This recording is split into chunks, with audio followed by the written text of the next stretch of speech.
السلام علیکم ورحمۃ اللہ وبرکاتہ۔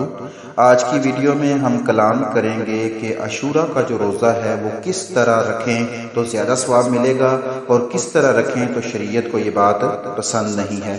اللہ تعالیٰ کے فضل و کرم سے ماہ محرم کا مہینہ جاری ہے۔ اللہ پاک سے دعا ہے کہ اللہ پاک آپ سب پر اپنا خاص کرم فرمائے، دونوں جہانوں کی بلائیاں عطا فرمائے، خوشیاں عطا فرمائے، ہر دکھ اور تکلیف سے محفوظ رکھے، بے اولادوں کو نیک اور صالح اولاد عطا فرمائے، بے روزگاروں کو رزق حلال کمانے اور کھانے کی توفیق عطا فرمائے، اور جتنے بھی بیمار ہیں اللہ عز و جل ان کو صحت کاملہ عاجلہ والی لمبی عمر عطا فرمائے۔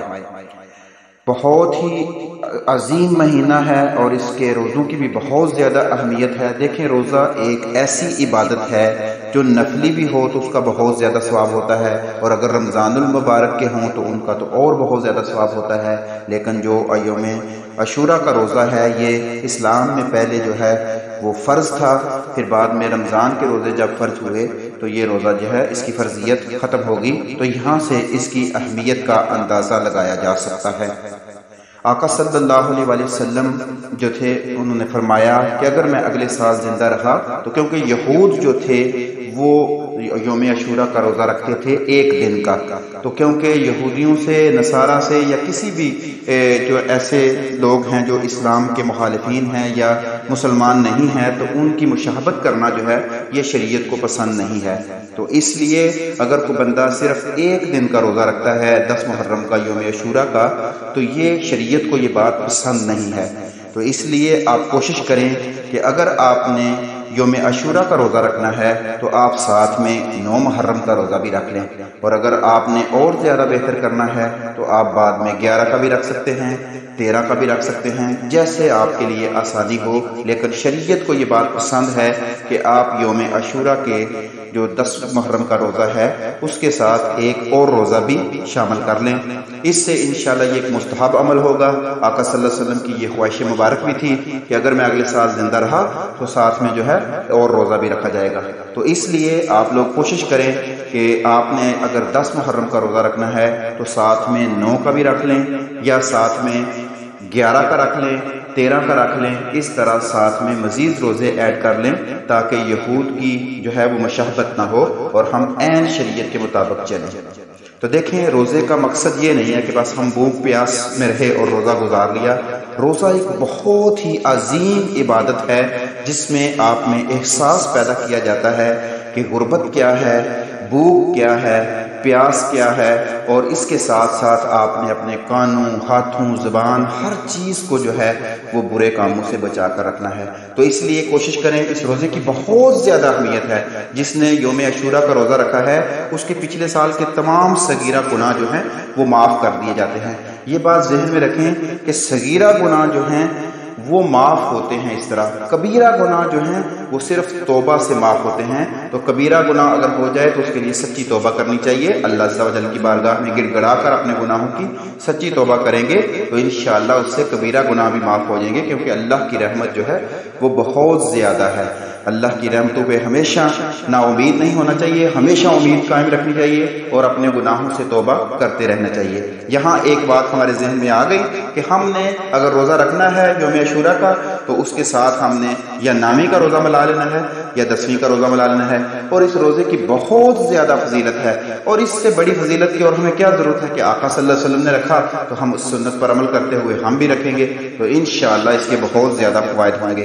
اب ایک بات، اس سے تھوڑا سا آگے چلے جائیں اگر ہم، تو یہ اتنے بابرکت ایام ہیں اور یہ اتنے پاکیزہ دن ہیں، اور اس مہینے میں ایسے عظیم کارنامے ہوئے ہیں، اور یہ اس مہینے میں مغفرت کے بھی انشاءاللہ جو طلبگار ہیں ان کی مغفرت بھی ہوگی۔ تو اس لیے کوشش کریں کہ اپنی بارگاہ اقدس میں جو ہے اللہ کی بارگاہ اقدس میں اپنی التجائیں پیش کریں، اللہ تعالیٰ کی بارگاہ اقدس میں اپنی آہیں بھر کے دعائیں پیش کریں کہ اس بابرکت مہینے کے صدقے، اس مہینے میں ہونے والے شہادتوں کے ایک ایک خون کے قطرے کے صدقے اللہ عز و جل آپ کی تمام جو پریشانیاں ہیں وہ ان کو دور فرما دے اور آپ پر اپنا خصوصی کرم فرما کے آپ کے تمام گناہوں کو معاف فرما دے۔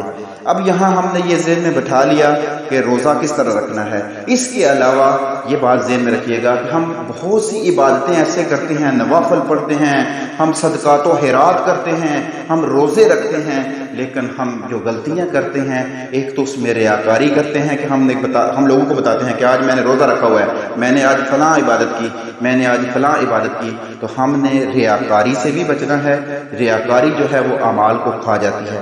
اس کے ساتھ ساتھ ہم نے لوگوں کے لیے آسانیاں پیش کرنی ہیں۔ اگر بہو ہے تو وہ ساس کے ساتھ زیادتی کر کے اگر روزہ رکھ لیتی ہے تو اس روزے کا کیا فائدہ، اور اگر ساس ہے اور وہ اپنی بہو کے ساتھ زیادتی کر کے روزے رکھتی ہے تو کیا فائدہ۔ انسانیت جو ہے نا یہ بہت معنی رکھتی ہے۔ اس لیے کوشش کیا کریں کہ اللہ کی مخلوق کو خوش کرنے کی کوشش کریں۔ یہاں تو کتے کو پانی پلانے والا، بلی کو پانی پلانے والے کو بھی اللہ پاک جنت عطا فرما دیتا ہے۔ تو اس لیے کوشش کریں کہ اللہ تعالیٰ کی بنائی ہوئی مخلوق کے لیے آسانیاں پیدا کریں اور ان کے جو ہے ساتھ اچھا برتاؤ کریں۔ ضروری نہیں ہوتا کہ بندہ ہر کسی کی مدد پیسے سے ہی کرے، آپ کسی کی مدد خوش اخلاقی کے ساتھ بھی کر سکتے ہیں، اسے اچھا مشورہ بھی دے کر کر سکتے ہیں، اس کے چہرے پہ مسکراہٹ لا کر بھی کر سکتے ہیں۔ تو اس لیے کوشش کیا کریں کہ اپنے ارد گرد کے لوگوں پر نظر رکھا کریں۔ بہت سے لوگ پریشان ہیں، مصیبتوں میں ہیں، غربت ہے، مہنگائی ہے، تو اس لیے کوشش کیا کریں کہ آپ صدقات و خیرات کے اوپر خصوصی توجہ دیا کریں، اور صدقہ جو ہے یہ مال کو بڑھاتا ہے۔ تو اس لیے آپ اپنی زندگی کا یہ حصہ بنا لیں کہ آپ روزانہ 1 روپیہ فی فرد، آپ کے گھر میں اگر 10 افراد ہیں تو آپ 10 روپے روزانہ ہر فرد کی طرف سے 1 روپیہ بھی صدقہ نکالیں گے تو اللہ تعالیٰ اس کے بدلے میں آپ کو کروڑوں روپے عطا فرمائے گا، کیونکہ اللہ کے خزانے تو بھرے پڑے ہیں نا، تو بس ہمیں مانگنے کا طریقہ نہیں آتا۔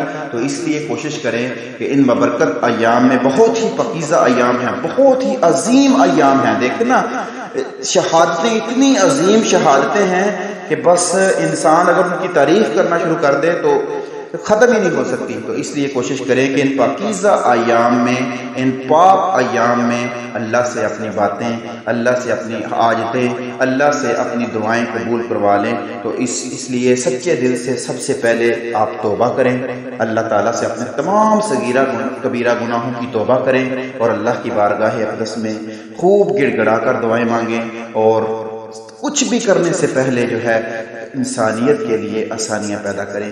کبھی بھی کسی کو تکلیف پہنچا کے، دکھ پہنچا کے جب آپ سجدے کریں گے تو ان سجدوں میں سکون نہیں ہوگا۔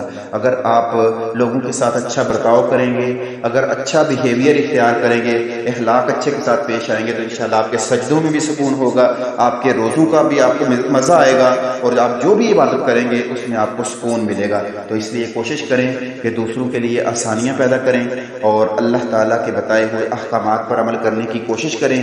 شریعت مطہرہ بالکل آسان ہے، اگر ہم اس پر چلنا شروع کر دیں تو انشاءاللہ ہمیں دنیا اور آخرت میں کامیابی ملے گی۔ اللہ تعالیٰ کی رضا کے لیے معاف کر دیں، دوسروں کو معاف کر دیں، دوسروں کے لیے آسانیاں پیدا کریں، اور خوب گڑ گڑا کر دعائیں کریں۔ اللہ پاک سے دعا ہے کہ اللہ پاک آپ کی ہوئی ہر عبادت کو اپنی بارگاہ اقدس میں قبول و منظور فرمائے، اور اللہ پاک آپ کو دونوں جہانوں کی بلائیاں عطا فرمائے، ہر دکھ اور تکلیف سے محفوظ رکھے۔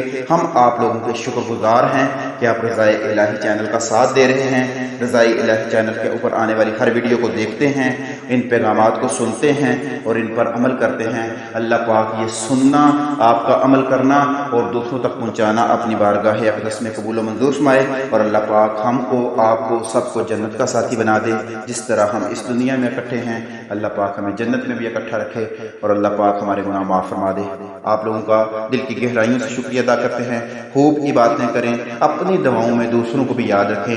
جو دعا کسی کی غیر بزرگی میں کی جاتی ہے اس کے اوپر فرشتے آمین کہتے ہیں، تو اس لیے ایسی دعائیں کریں کہ آپ کی دعاؤں پر فرشتے آمین کہیں۔ اللہ پاک ہمیں عمل کرنے کی توفیق عطا فرمائے۔ السلام علیکم ورحمۃ اللہ وبرکاتہ۔